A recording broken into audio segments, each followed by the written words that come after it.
Andrew Marr had some good news.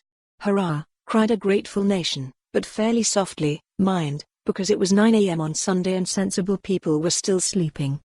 Would he tell us that the last 3 years had been an elaborate exercise in virtual reality and we could go back to the happy days before Brexit? Had Jo Swinson changed her mind on the free pony for everyone policy she accused Labour of having?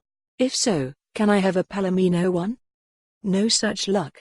Marr merely declared, "By this time next week it will all be over." Well, yes, that's generally how time's passing works. Marr was not the only one with his mind on the next few days. The continuity announcer said it was going to be a busy week ahead, ditto the weather presenter, telling us about Storm Atiyah. Each seemed to feel the need to fill airtime by saying something that meant little to nothing.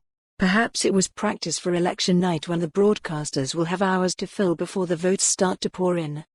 Sophie Ridge on Sky News had kept herself busy by pre-recording an interview with Boris Johnson. Between this, his appearance on the This Morning sofa and the BBC debate on Friday, as well as writing exclusive articles for any Sunday paper that would have him, the Prime Minister was also having a full week. So crammed, indeed, that he famously did not have the time to sit down with Andrew Neil. Ridge did not mention Neil by name, but her interview took a tack with which he would agree, judging by the way he laid down the gauntlet to Mr. Johnson last week. Ridge wanted to know if the electorate could trust the Prime Minister. He had said, for example, there would be no checks on goods going from Northern Ireland to mainland Britain, but a leaked Treasury document said there would be.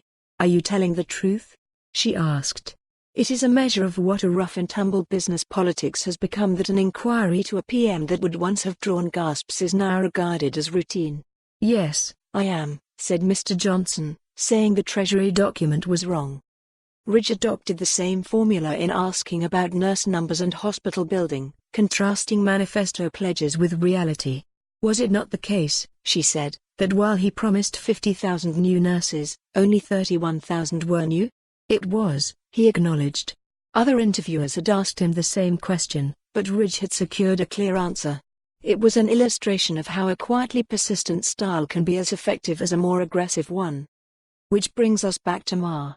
After last week's tetchy exchanges between the Scot and Mr. Johnson, it was back to gentlemanly business as usual with his guests, with alas this and unfortunately that whenever he had to pull a politician up on something.